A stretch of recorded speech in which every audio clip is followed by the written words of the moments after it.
2016 সালের 22 লক্ষ পরীক্ষার্থী যারা এই পরীক্ষায় বসেছিল এবং দুর্নীতির জন্য চাকরি পায়নি, তাদের পিঠে ছুরি মারা হয়েছে নতুন যে এসএসসি বিজ্ঞপ্তি জারি করেছে তার মাধ্যমে। এই নোটিফিকেশনের সবথেকে বড় যেটা সমস্যা, সেটা কথা কিন্তু কেউ বলছে না। সেটা হচ্ছে কি? সেটা হচ্ছে এজ রিল্যাক্সেশন। বলা হচ্ছে যে যারা 2016 সালের প্যানেলে চাকরি হারিয়েছে, ওই সমস্ত শিক্ষকেরা যারা চাকরি হারিয়েছে তাদের এজ রিল্যাক্সেশন দেওয়া হবে। কিন্তু আমার প্রশ্ন, ওই 3.5 লক্ষ পরীক্ষার্থী যারা 9, 10, 11, 12 এর জন্য অ্যাপিয়ার হয়েছিল 2016 সালে, তাদের মধ্যে অনেকেই রয়েছেন যাদের কিন্তু বয়স পেরিয়ে গেছে, তারা চাকরি পাননি, কিন্তু তাদের বয়সটা পেরিয়ে গেছে।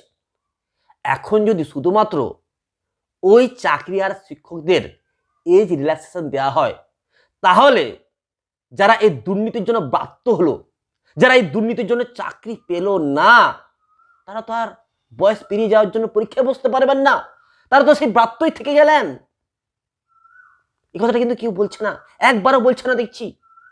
ফিরদৌস সামিমের কথা শুনেছি আমি, তারপর বিকাশ রঞ্জন বাবুর কথা শুনেছি, কিন্তু এই এজ রিল্যাক্সেশনের ব্যাপারে কিন্তু কেউ কথা বলছেন না।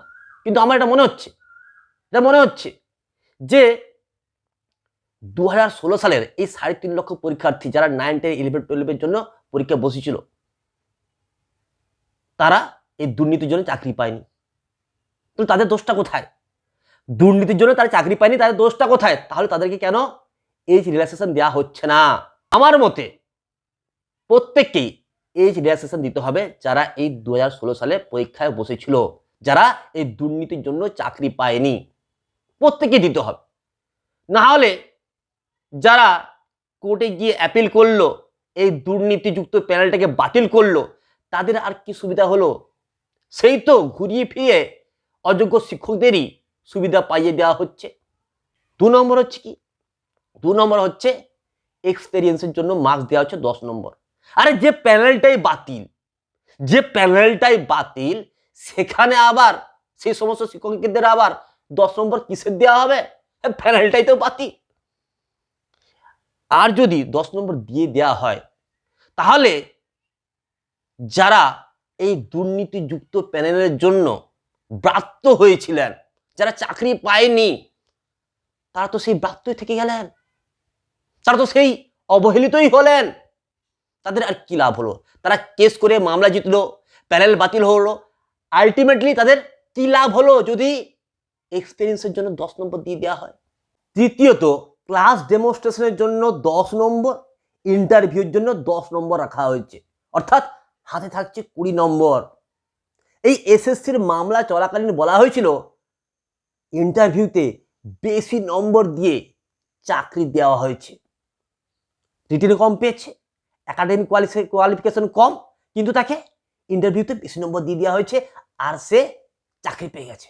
পছন্দের ব্যক্তিকে দেওয়া হয়েছে, এ বিষয়ে কোনো সন্দেহ নেই। এবার ভাবুন, 20 নম্বর হাতে থাকছে, 20 নম্বর, তাহলে কি হতে পারে সেটা আপনারা সকলেই পরিষ্কার বুঝতে পারছেন। আমার মতে 5 নম্বর রাখা উচিত এই ইন্টারভিউ এবং ক্লাস ডেমনস্ট্রেশন, এই দুটোকে মিলিয়ে 2.5 নম্বর ইন্টারভিউ, 2.5 নম্বর ক্লাস ডেমনস্ট্রেশন, এবং রিটেনের যে নাম্বারটা সেটা বাড়িয়ে দেওয়া উচিত। সমস্ত স্টুডেন্ট পড়াশোনায় ভালো, যারা মেধাবী, তারা চাকরি পাবে, যারা মেধাবী। কারণ রিটেনে যদি নম্বরটা বাড়িয়ে দেওয়া হয়, যারা মেধাবী তারাই তো উত্তর দিতে পারবে, যারা মেধাবী নয় তারা উত্তর দিতে পারবে না। অর্থাৎ যারা মেধাবী স্টুডেন্ট তারা কিন্তু চাকরিটা পাবে। তাহলে 3টি জিনিসের পরিবর্তন করা দরকার রয়েছে। একটা হচ্ছে এজ রিল্যাক্সেশন, যেটা 2016 সালের সকল প্রার্থীদেরকে দিতে হবে। 2 নম্বর হচ্ছে এক্সপেরিয়েন্সের মার্কসটা বাতিল করতে হবে। 3য় নম্বর হচ্ছে এই যে হাতে 20 নম্বর রাখা হয়েছে, সেটাকে পরিবর্তন করে মাত্র 5 নম্বর হাতে রাখা উচিত, ইন্টারভিউ এবং ক্লাস ডেমনস্ট্রেশন দুটোকে মিলিয়ে। তো বন্ধুরা, আপনাদের কি মনে হয় অবশ্যই আপনারা কমেন্ট বক্সে লিখে জানাবেন।